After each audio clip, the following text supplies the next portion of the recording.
Okay, happy Halloween night, everybody.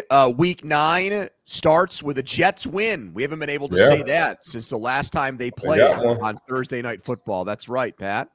That's Patrick Peterson. I'm Andrew Fillipponi. We are in costume over on our YouTube page. Pat is Shaggy from Scooby-Doo. He does not have the frilly hair. Yeah, like my man Shaggy. And I don't. Everybody says that all those guys were high on that cartoon, Scooby and Shaggy and stuff. Yeah, I wouldn't doubt it. Yep. And so that was the joke that adults were in on and kids weren't. And I'm Willy Wonka, and my daughter was an Oompa Loompa tonight, and my wife was like the girl that ate a blueberry piece of gum and turned into a blueberry pat. That's what we did. That's awesome. And it was almost 80 degrees here, so I was sweating my ass off in this costume, and I never took it off, so I've just been sitting around in it all night watching this football game. Let's start with this point. The Garrett Wilson touchdown catch, the shin gets down, it gets overturned. Is it the best catch you've ever seen? Second best catch that I've ever seen. Can I guess the first one? Odell. Yeah. Oh, I was not going to guess that. I thought you were going to say Justin Jefferson in Buffalo on 4th down when he went up between like 3 guys and pulled it in with one hand. That one was too, and that helped us win the ball game because I was on that team with them. But these 2 catches were touchdowns. Those catches were unbelievable. Justin catch was like 4th and 15 or something like that. That catch was still just a heave. That was a wing and a prayer. Yeah, it still was remarkable. He caught it literally right in front of me. So those are 2 catches, the 2 best catches I've seen. Justin is definitely a top 5, but that catch tonight, what Garrett was able to do to get that shin down before the knee hitting the chop, that was just unbelievable. Just great concentration on catching the football, and then you can tell him having a conscious effort on attempting to get the knee or the shin or something down. And they end up getting overcalled. The refs went up under the hood, reviewed it to a touchdown for his second one of the night, by the way. Yeah, he had a monster game. I'm actually playing my father-in-law in fantasy, and I had Garrett Wilson, so he's screwed already, which makes me feel good in our friendly rivalry. The glove technology has gotten so much better that guys can make catches like that with one hand on balls thrown that high and at that speed. They're able to do that now. I don't say that to denigrate Wilson, but I'm just saying dudes in the 60s and 70s couldn't make catches like that when they were putting stickum on their hands to try to make plays. So it was incredible. And honestly, Pat, I did not have the Jets winning this game either. After the Corley play at the goal line went from a touchdown to a touchback. That was the most Jets thing ever. And 99% of the time you do that and you end up losing the game. I thought for sure that was going to end up being the biggest storyline that came out of this one. This happens either in college football or pro football at least once a year. Yes. And it almost happened with, Kyle Pitts last week. Now, there was a defense. Winfield almost knocked it out, but same thing. Guy kind of got cavalier with the ball and casual with it. What are these guys doing? Where they're not spike the ball once you get 5 yards into the end zone or hand it to the official. Why are you in such a hurry to get the ball out of your hand? I have no idea. Even as a defensive player, playing in high school and playing at college, having the opportunity to touch the football, our point of emphasis was always run through the line. You know what I mean? It was never a point or a thought that crossed my mind to drop the ball before I actually crossed the line. So I never had that moment happen to me throughout my football career, even in high school. So, and to your point, Pony, you are starting to see it at least once to twice a year on every level. You know what I mean? So guys have to make sure that they get the football across the line until the referee give you the field goal post, and then you can do whatever you want to do. But you got to secure the touchdown first before anything else. Yeah, it's wild that guys are in such a hurry to celebrate there. I think Malachi Corley owes Garrett Wilson. He's a rookie, though, for a guy that's making pretty good money. So maybe he doesn't owe him anything expensive, but still, like, he picked him up big time because if the Jets lose this game, the guy's the ultimate GOAT. The other 2 points on this game are this, Pat. As far as the Jets are concerned, they were trying to speak it into existence on Thursday Night Football with Herb Street near the end of the game, saying, look at their schedule. All they have left as far as teams with winning records is the Bills. And my comeback to that is they just lost to New England, and the week before that, they lost 37-15 to the Steelers.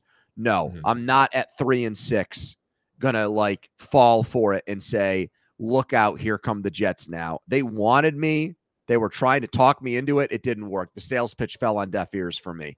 Yeah, it was still on deaf ears with me. It was a great win by the Jets, and we saw the Jets that we wanted to see since the trade happened with Davante Adams and the beginning of the year with Aaron Rodgers. Aaron Rodgers looked very good today. The offensive line looked a lot better. He got rid of the ball much quicker than he has been early on in the game, missing some throws in that game, but later on, finally getting into rhythm. But we started to see why Davante Adams was brought over to the New York Jets. You know, we saw he went out early in the second half with a concussion, coming back, end up sealing the game with the vintage Aaron Rodgers and Davante Adams hookup on the slot fade. You know, so is that one of their go-to plays? They've been doing that for years. No doubt about it. They've been doing that for years. Anytime you see Davante Adams and lined up at the number 2 receiver, you got to be looking for a slot fade almost 100% of the time. And I cannot remember the set. I can't remember if it was empty or if it was 3-by-1. But I know he was the inside receiver for sure. But anytime you see him there, you got to be on high alert for a double bump fade, slot fade, whatever they want to call it right now. But you have to be alert for that. But this was a good win for the Jets. I am not jumping on the train either. I feel like it's still a long way for them to go. And good win. Let's see if they can build on it, though.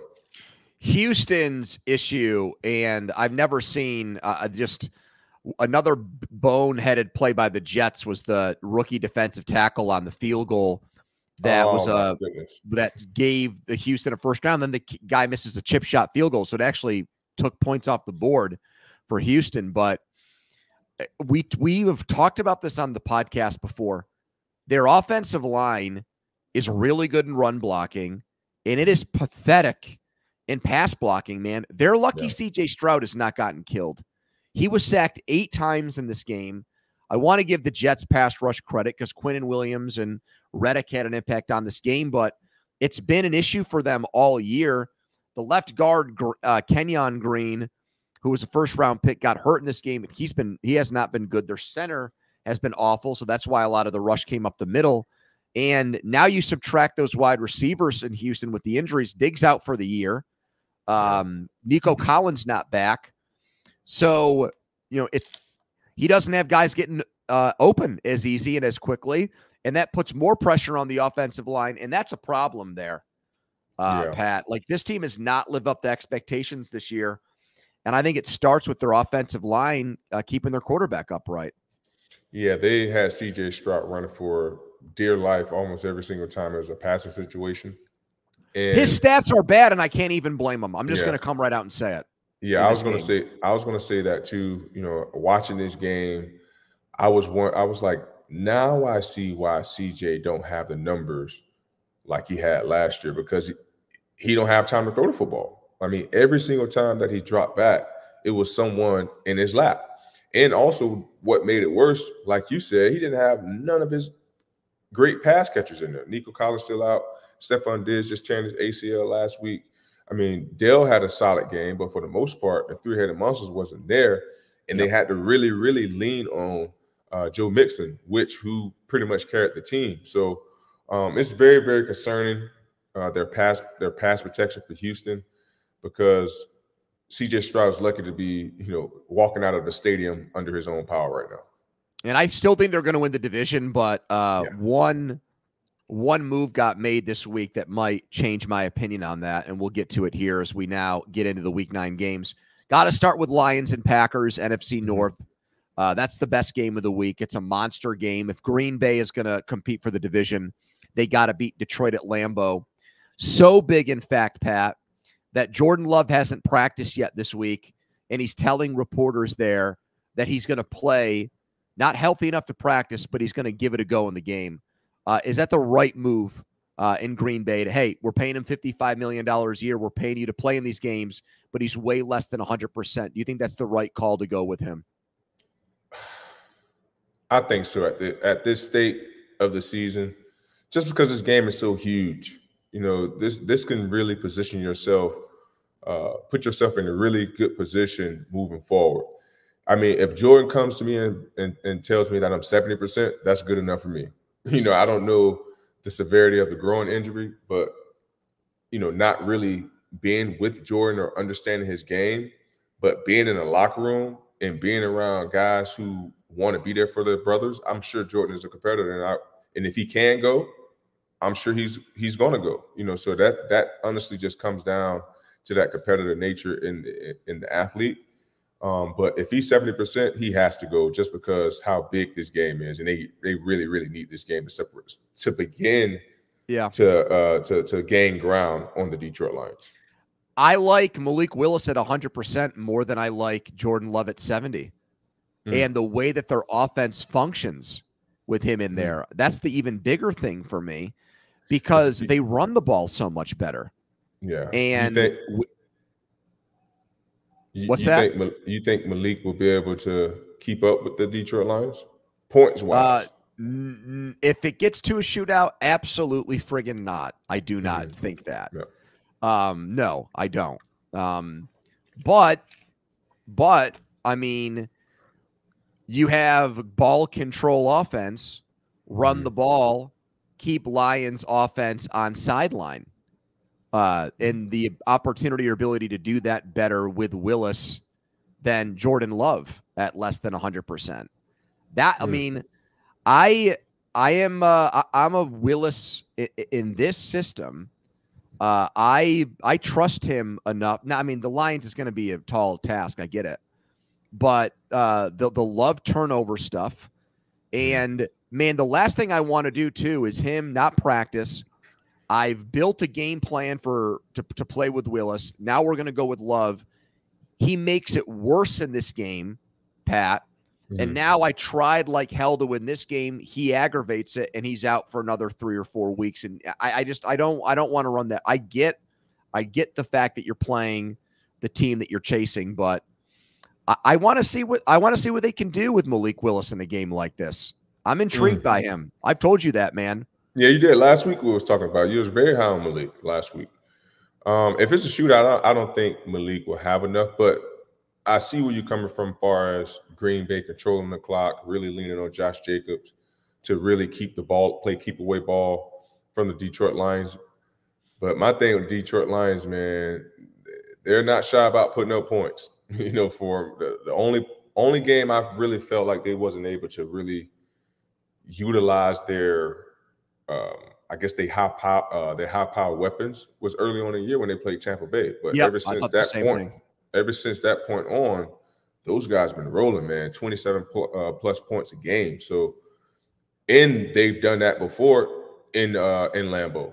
So I'm just going to have balls here. If I'm going to say I want Willis to play, I'm going to say if Malik Willis plays, the Packers are going to beat him. I'm going to go as far as to say that. Okay. And then you can mock me. You can mock me now because I'm dressed up like Willy Wonka making this point. But you can make fun of me even more if he plays in Green Bay, gets shellacked on Sunday. Moving on to the Broncos and the Ravens. Baltimore gets a receiver. How much will Deontay Johnson impact the Baltimore Ravens offense? Well, we talked about this point. It's an insurance policy for Zay Flowers. And we said last week on the podcast, Baltimore needed or should go get another receiver because the drop-off from Flowers to Bateman, who had a big drop in that Cleveland game, was precipitous. That being said, I'm not a Deontay Johnson fan.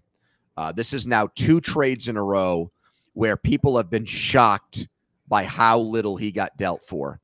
He got traded to Carolina for Dante Jackson, and Jackson was going to get cut by Carolina for cap reasons. Instead, he got traded. And in this deal, they swapped 5th and 6th round picks. Basically, Carolina moved up 10 spots to trade a wide receiver who is usually good for 70 catches and 800 yards. So, Right. I mean, Baltimore's biggest issue is their pass defense is pathetic. It's the worst in the NFL, yards allowed per game, and they don't get consistent pass rush other than Kyle Van Noy. They missed Jadeveon Clowney. I don't understand why the interior pass rush isn't there like it was last year. I think that might be because of the coaching change with McDonald in Seattle. But either way, like, I think the only way this would make a huge impact on their offense is if Flowers got hurt. I think it's more of a safety net because honestly, from a yards per game and a points per game standpoint, Pat, I don't know how much better they can get. They can get a little bit better, but they're already one of the best offenses in the league. Yeah, I don't know how this helps the Baltimore Ravens. They just added another smaller frame receiver to their receiver room, a guy who also dealt with drops as well. So and I don't running really, backwards sometimes. Yeah, so I don't really see this improving the room at all. So we'll see how this trade ended up working out. But I am very, very shocked on how very little that Deontay Johnson got traded for twice in basically in the same year. So that's a little bit alarming. So we'll see if this can be one of his last stops and his best stop. Well, the last thing I'll say about this is one of the guys I know you and I have a lot of respect for is Minkah Fitzpatrick. And he and Deontay Johnson did not see eye to eye on things very much last year. And in that standoff between those two, I'm going to take the guy side who's been an all-pro and would basically do a Ronnie Lott and have his pinky cut off if it meant getting on the field for the next game. So that pretty much tells you everything you need to know. And I think the trade market does too. All right, Bucks and Chiefs. Speaking of deals, Kansas City's now made 2, right? So we did DeAndre Hopkins last week. Now, Josh Uche is not like a big name player, but it just goes to show you that Kansas City is just trying to cover up. They're just trying to make sure there's no holes on the roster. So in your opinion, Pat, are there any holes left on the Chiefs? Are there any Achilles heels or weaknesses that you see on this team right now? We just got Kareem Hunt back. He haven't really been playing. He's a solid running back. And Pacheco eventually, I think, is going to return. He'll be back soon. Just got D-Hop. That helped the receiver room. Defense is pretty much carrying the team. So, no, I don't think there are any other holes or there are I don't think there are any more holes to be filled. This team is undefeated. They're leaning on their defense. They improved their receiver room last week. Travis Kelce had his best game of the year last week as well. I believe you will start to see Patrick getting into his groove a little bit more, especially that the second half of the season is about to start.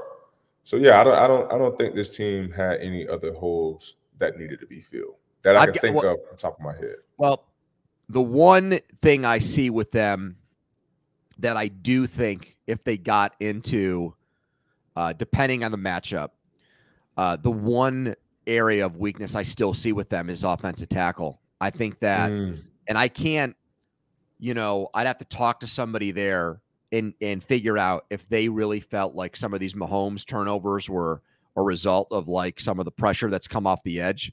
But I mean, I think their left tackle, they've had an issue this year where they've already benched one guy to move the other guy in, Morris. They drafted a kid in the second round. He's back on the bench. He's not playing. The right tackle, Taylor, has just been, synonymous with penalties ever since they brought him over from Jacksonville. I think he's a better player than the left tackle. But if I'm ranking every position on their offense, who's the best at their job down to who struggles at his job the most, the guy who struggles at his job the most is their left tackle. And you don't want your left tackle to be an issue or liability. We saw that manifest when they lost the Super Bowl to Tampa Bay that year. So that's one thing I believe we got to keep an eye on with them, Pat, is could they get into a situation where the tackles in their offense hurt them and they've got to completely change in-game and adjust, or they got to change their game plan going into a game because they don't trust those guys to hold up? Yeah, I don't see them making a trade for offensive line. No, me neither. Yeah, you rarely see those happen. But yeah, that is probably the one weakness.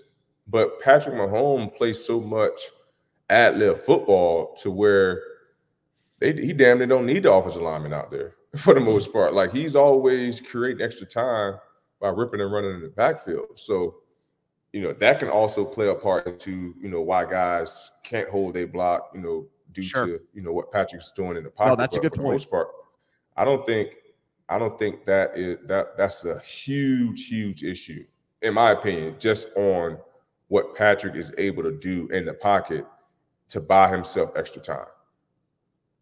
All right, we're moving on to the Colts and the Vikings. Richardson was benched. We called it. Was this the right move?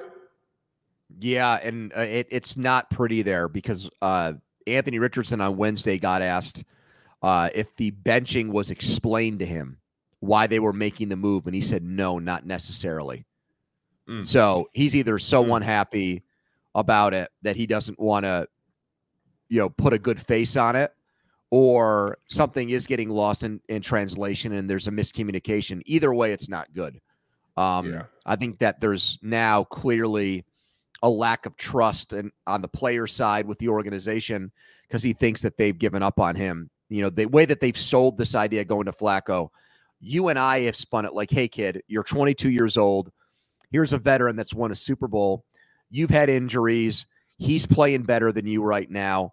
Let's just have you kind of cool out, chill out, watch from the sideline, learn something, go back in. He obviously does not agree with that. And, hey, competitive people want to play. They don't want to watch. I understand that. But right now, this transition is not sitting well with him. It's the right move in this respect.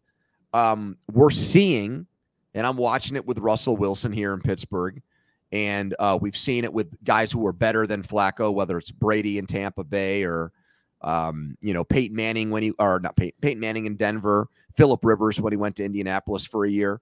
Like, some of these guys in their late 30s, Pat, are balling. Yeah. Okay. Like, not Aaron Rodgers, not so much at 40, but some of these guys in their late 30s, their football mind has allowed them to make up maybe for some of their physical limitations. And so I think a team can win with Joe Flacco. We watched it last year in Cleveland. He blew up in the wild card game against Houston, but you got a division you can go win now with Houston's injuries. Yep. So I don't look a gift horse in the mouth and just say no. What's more important is Anthony Richardson at 22's development. You've got a good quarterback on your roster. Let's see what he can do, because I do think that it's possible that they win a division in a playoff game with Joe Flacco if you ride him out the rest of the year. Yeah, this was the best opportunity for this team to win and win right now, especially in this division that's winnable for them. So Joe is going to give them an opportunity to be more efficient on the offensive side of the ball, being able to move the ball up and down the field and put points on the ball. Put points on the scoreboard ultimately. You know what I mean? So you have a great veteran present that understand how to spread the ball around, got a great running game, and Jonathan Taylor, offensive line, which is probably the strong suit of that team. Yeah. So right. Yeah, so I believe they're just going to they're going to ride with Joe Flacco, lean on the offensive line. Defense has been playing solid up until this point as well. And let's see where it takes them, because, again, this is a very, very winnable AFC South for the Indianapolis Colts if they can get out of their own way right now. How do you try to, correct the attitude with Richardson from, the being open about, I was tired, that's why I wanted out of the game, to publicly not agreeing with the organization's decision to bench him? What do you do about that, Pat? Man, look yourself in the mirror, kid. We're not making this up. Yeah. We're not making this up. That's the thing about this. I mean, there are situations, let's say with Bryce Young, where you almost feel bad for the kid because of the situation he was put in with the team he was drafted by and the players around him and the coaching changes and everything else. In this situation, we've seen there's playmakers there. We've seen Flacco take advantage of him. And dude, there was a point in the game where you were like 2 of 15. Yeah. Put the tape on. Yeah, that's why you're not playing.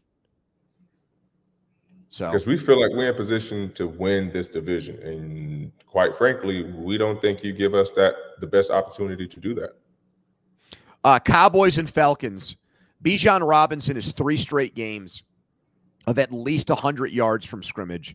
I'm interested in the player's perspective on this. Was it a good move to draft a running back that high in the draft? Are you one of these guys who feels like you should never do that, Pat? No. I mean, if you have a game breaker and a game changer type of back and you have the ability to take them, you almost have to take them, because those guys, like dynamic backs like that, they just don't fall off the tree. Yeah, we all hear about, you know, the chef life of a running back. Yes, it is very short. But at the end of the day, you getting guys coming in on rookie deals, so you're not giving them hand over fist. I mean, they are still making good money, but it's not like you're giving them hand over fist on their first go around. You know, so if you do have the opportunity to drive a guy like Robinson, like a Adrian Peterson, like a Ezekiel Elliott, like those type backs, those were game changers, not only in college, but in the NFL as well. So I'm not a guy that will say, yeah, you never draft a running back that high.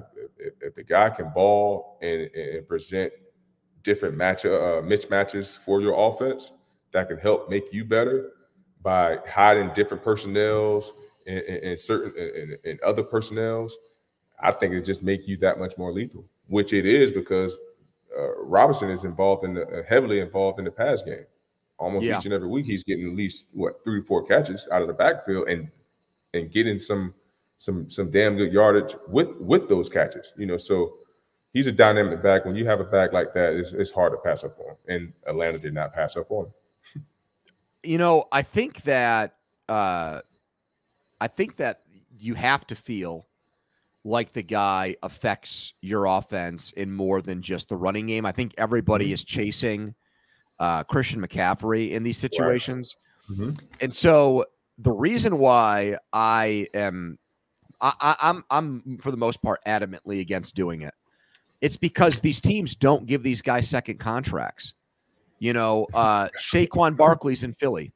You know, like, I don't want to draft the guy second and then 5 years later he's playing for my arch rival. Christian McCaffrey gets drafted by Carolina. They give him a second contract. Then they turn around and trade him to San Francisco. Leonard Fournette went in the top 5. He was good in Jacksonville, but then after his contract was up, he goes to Tampa Bay and he wins a Super Bowl. It's like these guys are on other teams at 26, 27 years old. You know, like I think you brought up the one player who was drafted there who did end up having a long career with the team that picked him, and that's Zeke. And I would say overall, like, I look back on that, and Zeke was probably a good pick. But then again, they didn't win diddly squat with him. You know, they had good years, but they didn't go far in the playoffs. So I just think the thing that scares me about the running backs is it's like you're boxing yourself in to 5 or 6 years with a player. You know, when Arizona drafted you, they weren't thinking Patrick Peterson's going to be here for 5 seasons and be great for 5 years. They're thinking you're going to be a 10-year stud, you know, and like that's the guy's got to be an incredible game breaker. And in Robinson's case, he's looking that way now. But look at last year, Pat.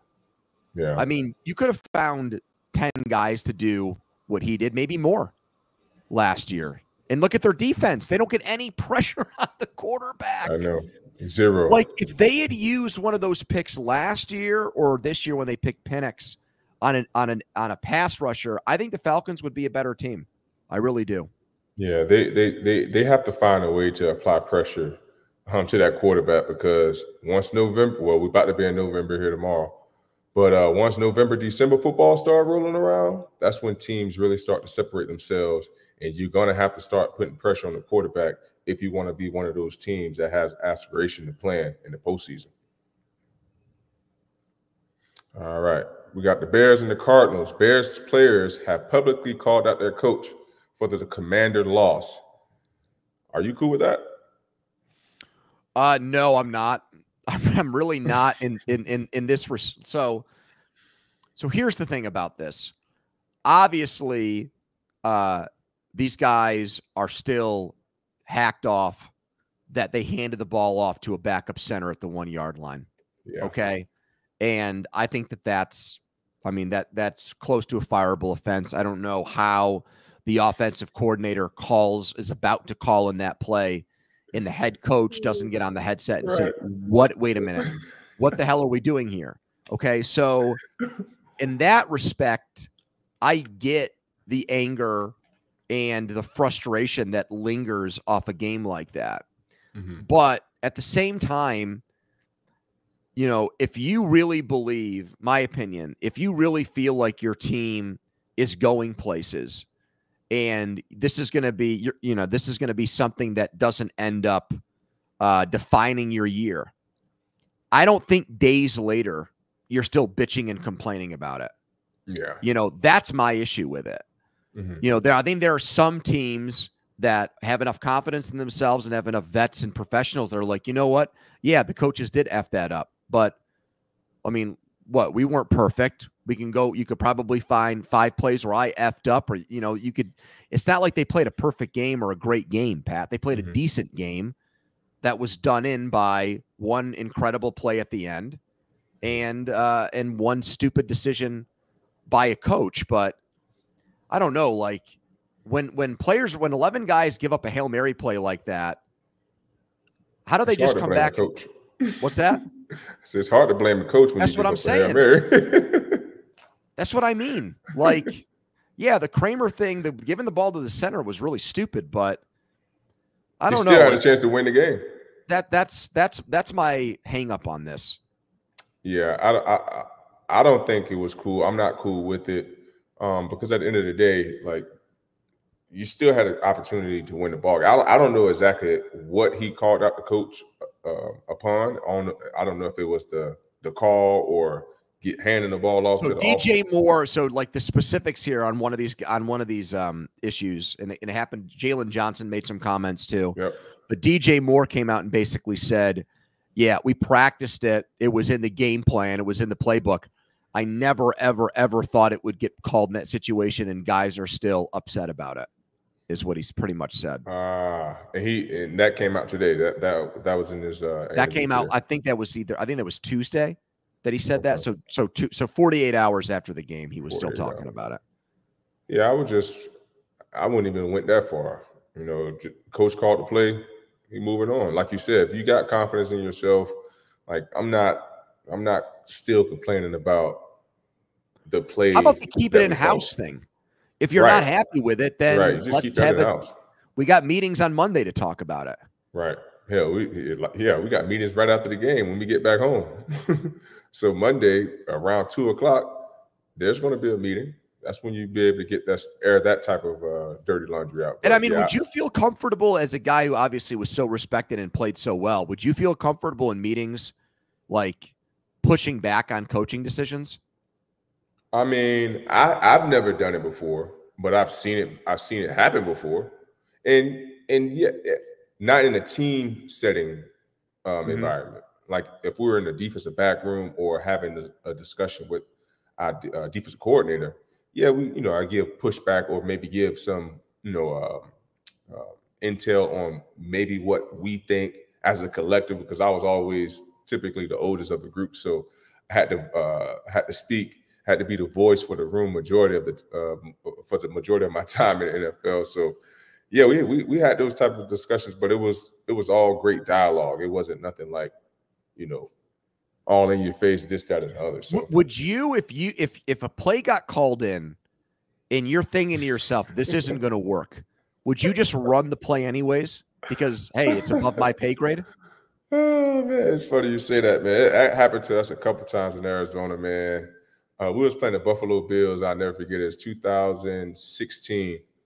That's when I had that great one-hand interception game down the sideline. But anywho, Buffalo Bills is at the 1-yard line, and James Betcher was our defensive coordinator at the time. He ended up calling like a quarters defense, which is a fairly soft defense if the team is on the 1-yard line. And they came out, I think it was like in 12 personnel. So 9 times out of 10, they wasn't running. We could have ran a fire zone, at least bring some pressure if they was to play action or try to pass it, at least still get some pressure on them. Anything like that. So Kevin Minter was our middle linebacker, and Kevin was like, I forgot what the call was, but like I said, it was a zone. And he looked to me because he always know, like, if I don't like something, because I watch just as much tape, I won't say just as much tape, but I watch a ton of tape, and I'm really engaged with, the game plan and how coach is calling the game, this, that, and the other. Kevin looked at me. I looked back at him. I said, we're not running that. 0. We end up running 0, getting the safety. We got the safety on Buffalo, right? Come back to the sideline. Coach Betcher said, Kevin, I didn't call that. I did not call that. And our thing was always tell Kevin, man, just tell me your mic went out. You'll never know. Is that what he did? Oh, yeah. Oh, that is great stuff. That's tremendous. Spence said that was not a good game for Carson Palmer, though. He ended up throwing 4 interceptions. Man, it was like 47-10, man. They beat the snot out of us. Damn. 41-10, right, Spence? Somewhere in there. Well, speaking of the Bills, good segue into them. Dolphins and Bills. Von Miller is going to return from his suspension. Do you think Buffalo has a championship caliber defense? Not yet. They showed flashes of it, in Seattle and in the week before that. But they have shown flashes of it. With Von Miller entering back into the starting lineup is definitely is going to give them a boost. But I don't think they're a championship caliber defense just yet.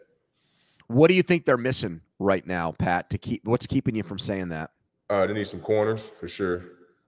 2 corners. I like their safety play. The linebackers, they fly around, but corners, and they need some interior help to help those edge rushers really get off, in my opinion. Here's what I can't believe I'm going to say. I disagree with you because you friggin' played defense in the NFL. But this is just my observation as a fan.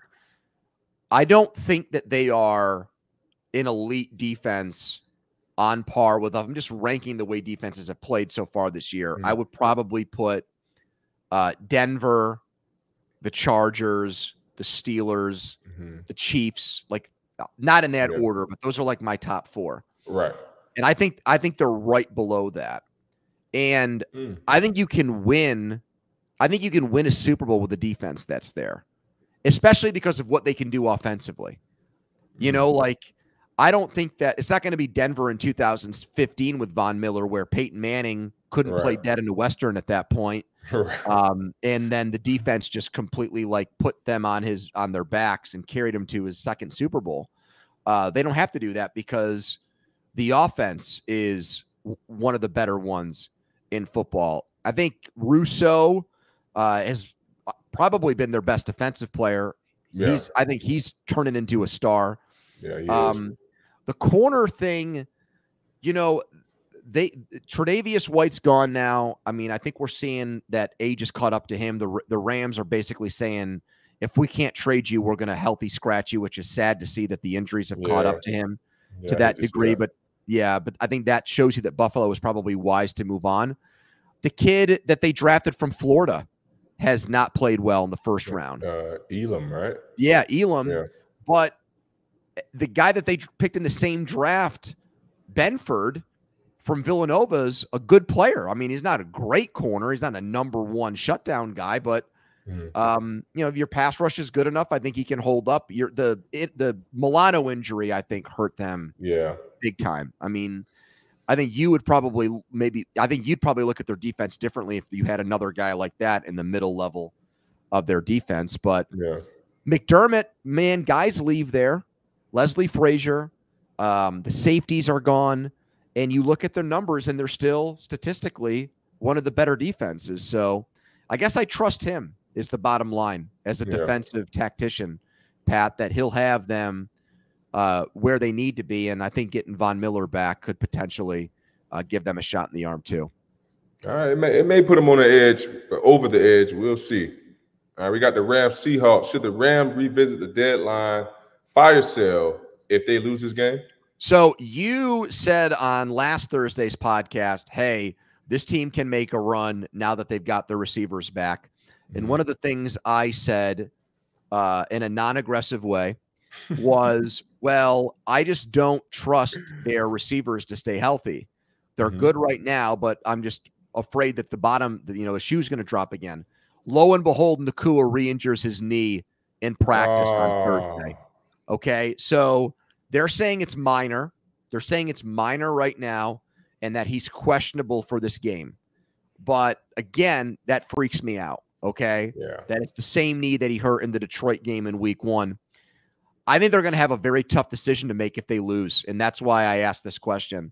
Because if they're 3-5 and in last place, and teams that think they can win a Super Bowl start calling again about Cooper Kupp, and you've also said and pointed out, I think quite well, like, hey, this guy fits what they do offensively, but he's not like in a bubble or a vacuum in elite wide receiver. He's in the right place at the right time, and they're good for each other.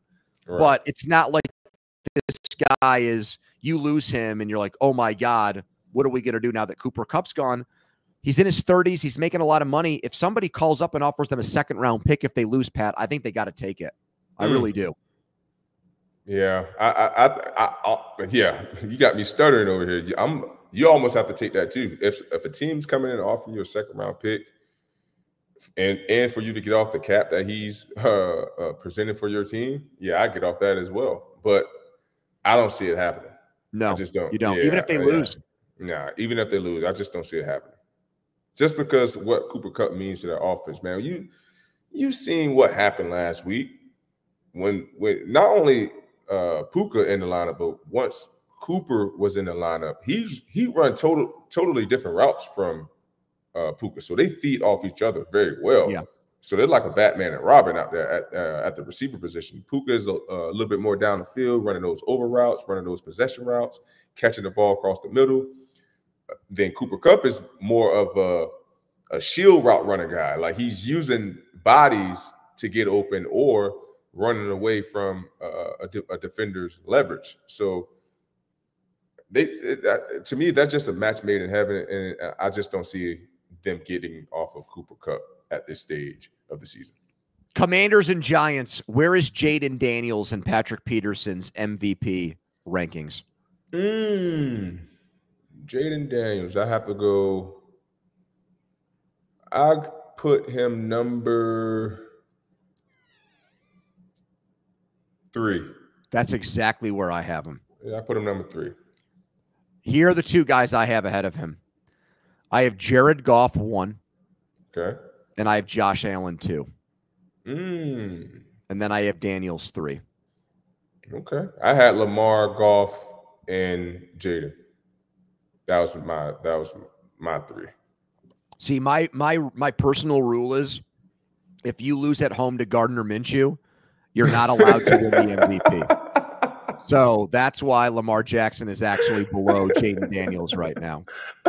Not every voter has that in their criteria, but I do. Okay. But yeah, just like the Jets were favored against the Texans, and everyone's like, whoa, that makes no sense, and Vegas ended up being right. What the heck? The line in this game on Sunday is like 1 or 2 points. That's it. Then everybody's like, wait a minute, why is Washington such a small that's spread. it? Yeah. That's it against the Giants, who seem like they're on hard times. So yeah, I don't like that. But Jaden is playing unbelievable, man. You know I'm a big Jaden fan. So oh my. I'm a convert. I mean, I know he's going to get rookie of the year. That's a given. But man, how crazy would it be though for him to actually have some legs to get league MVP? He should right now. Yeah. I mean, he took him from a team that had the 2nd pick to first place in their division at the halfway point, and literally turned that franchise around. Correct. Like a full 360. Full 360. We got the Jags and the Eagles. Are the Eagles back in Super Bowl conversations? Oh, man.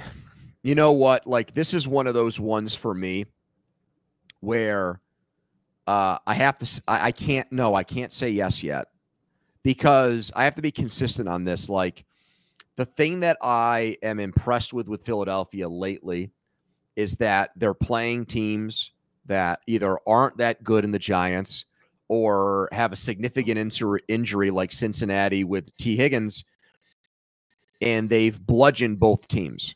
So a sign of a good team is when you're better than another team, and it's obvious in the game. 60 minutes later, everyone's like, yeah, you prove that you're better than them. But they're back in a position for me where, Pat, I need to see them go up against somebody else who I think is maybe on their level or close and beat them. And unfortunately, that's not going to happen in this game either. It's Jacksonville at home.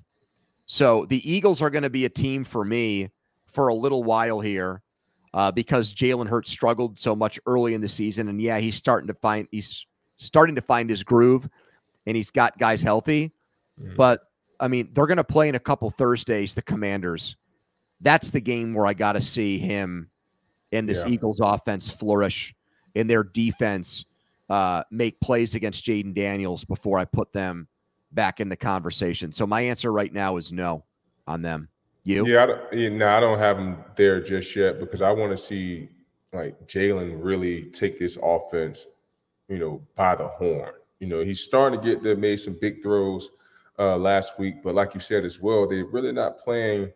I mean, mind you, this is the NFL, but they're not playing teams that are equally or have the same amount of talent on their roster. So I would like to see a little bit more from Jalen at the quarterback position. Saquon is playing unbelievable. I know both of their receivers haven't really been together thus far throughout this season.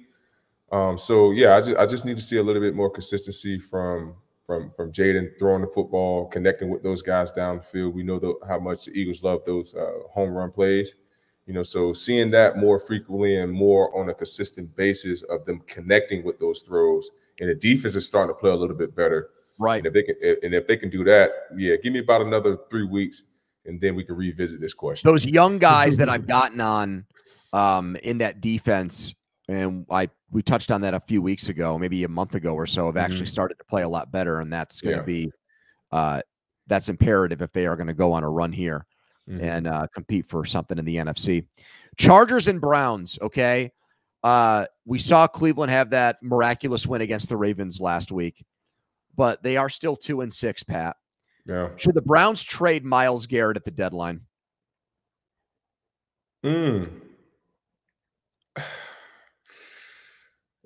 No, you can't trade Myles Garrett.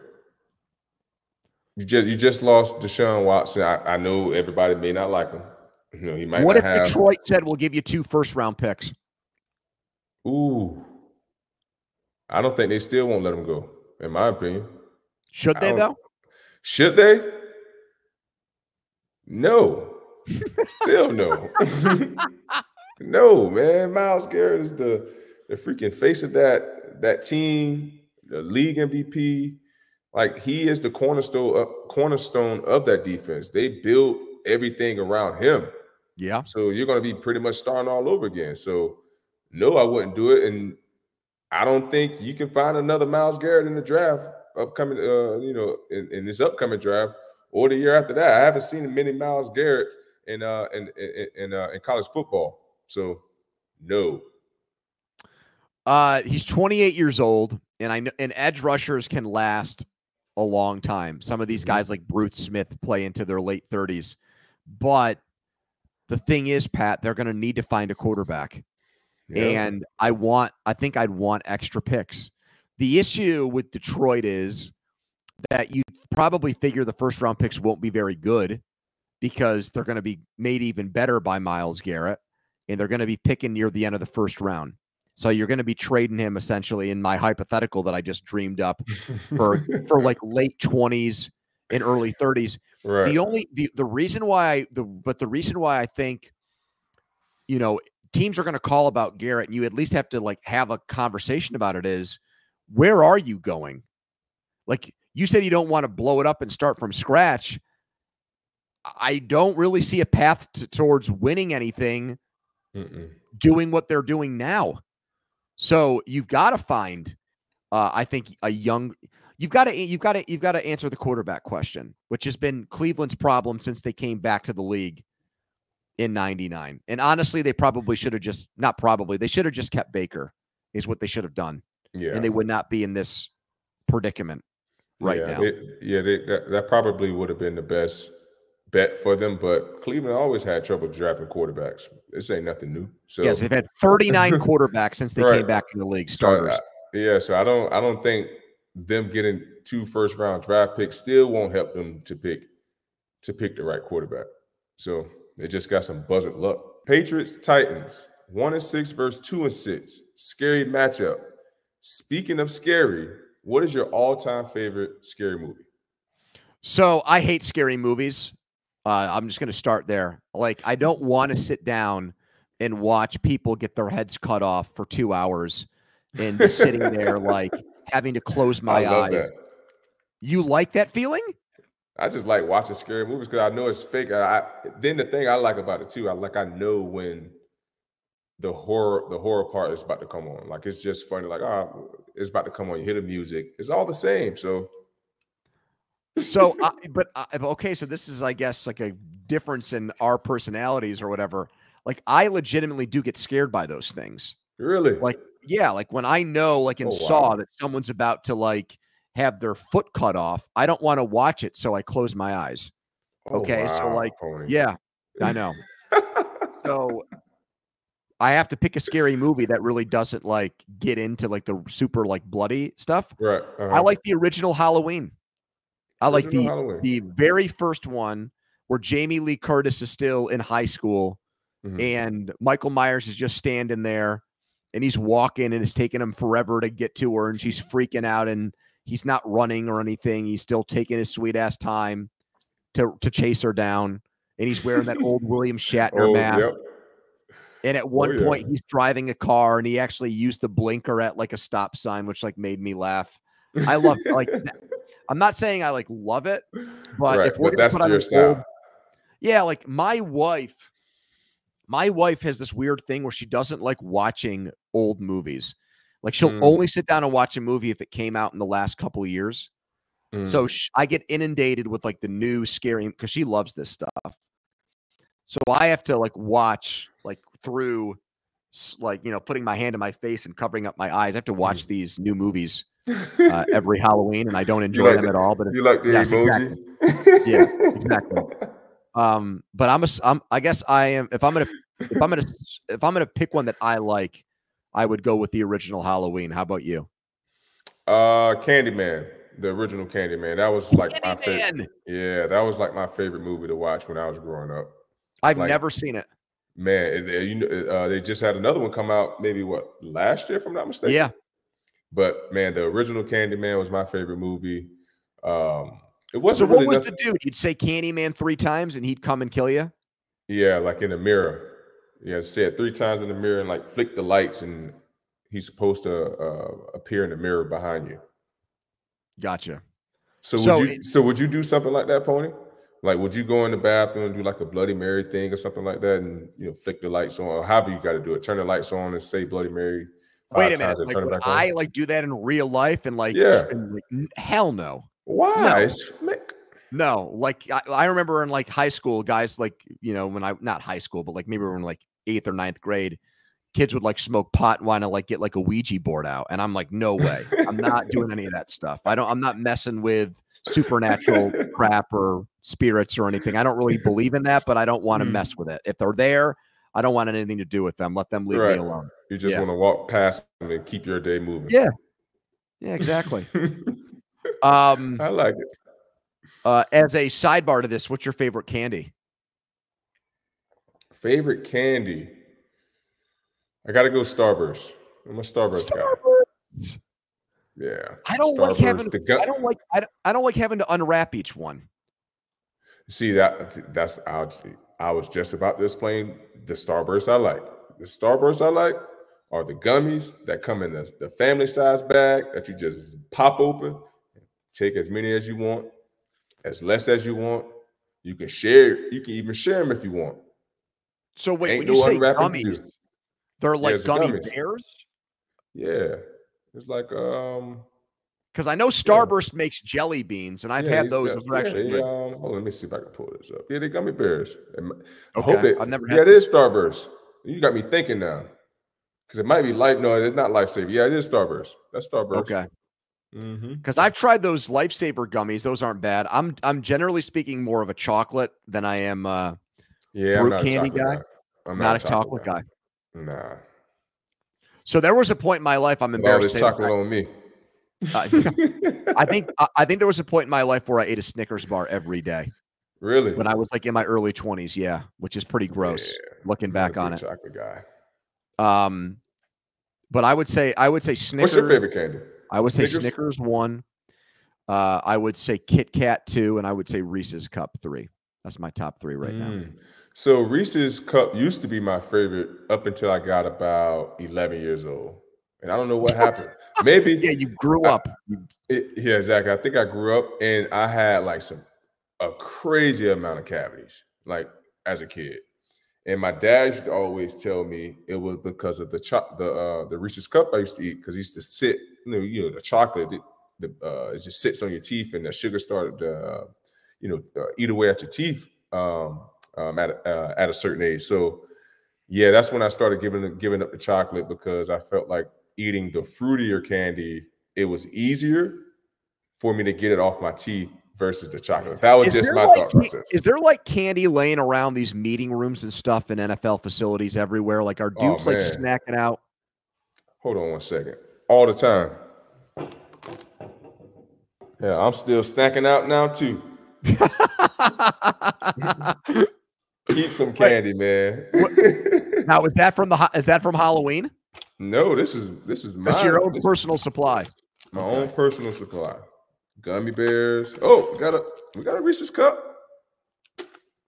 The individual ones. Interesting. Yeah, man. The baby ones. Yeah, the baby stuff. Ones. Oh, yeah. Saints, Panthers, Raiders, Bengals. Anything on these two games? Saints, Panthers, Raiders, Bengals. I'll start with the Saints. Saints should win this game. Looks like Carr's going to come back and play. Yeah, the Saints should win this game. I don't see the Panthers winning another game this year. So we're not going to be talking about them much, but we'll see. Hopefully Bryce Young, get us that together. Then you got the Raiders and the Bengals. Is T. Higgins coming back? Right now, questionable. Not doing a lot of practice work again this week. Yeah, man, that's going to suck. But the Bengals should win that game as well. Really like what the offense was doing last week, having an opportunity to move the ball up and down the field. Who did they play last week? Raiders or Bengals? No, the Bengals, yeah. Bengals played the Eagles last week. So, no, I'm lying. They did not move the ball. Yeah, that was the week before. Yep. So, yeah, the Bengals, hey, man, they're shooting for high hopes right now, man, just trying to find a way to get some wins and get in the right direction, because their season pretty much doomed, like I talked about at the beginning of the year. You did call it. Slow start. So it's just too much turmoil that was going on in that organization. And when you don't have guys all on the same page, it's almost never a good turnout. So I see the Bengals winning that game. I got the Saints winning their game. Two quick thoughts on each. I think if Carolina beats New Orleans, I would be shocked. Oh, Dennis Allen, he's fired. Yeah, I think he's. And I don't even like calling for people jobs, but whoo. Yeah, that would be it for him. Yeah, this is I gotta, I want to keep my family's picture on my desk in the office game for him. Mm-hmm. If not, there's going to be a cardboard box there, and they're going to ask for his key card. And then with Cincinnati, if they haven't won a home game all year, so this has to be it. I mean, you cannot lose to the Raiders. And Joe Burrow said he hates Halloween. He said, "I don't understand dressing up. I don't understand you, Joe Burrow. Like, it's not that complicated. It's meant to be fun. I don't know why you have to make things difficult here, my man." So I was gonna say, Joe don't like a lot of things, though. Yeah. Well, he doesn't like winning home games, evidently, because they're winless there so far this year. Listen and subscribe to First and Pod on the Odyssey app, wherever you get your podcasts. We will talk after Joe Flacco comes back in against the Vikings Sunday night. Tell your friends, First and Pod. Thanks to Spencer Ray, our producer. Talk to you again soon.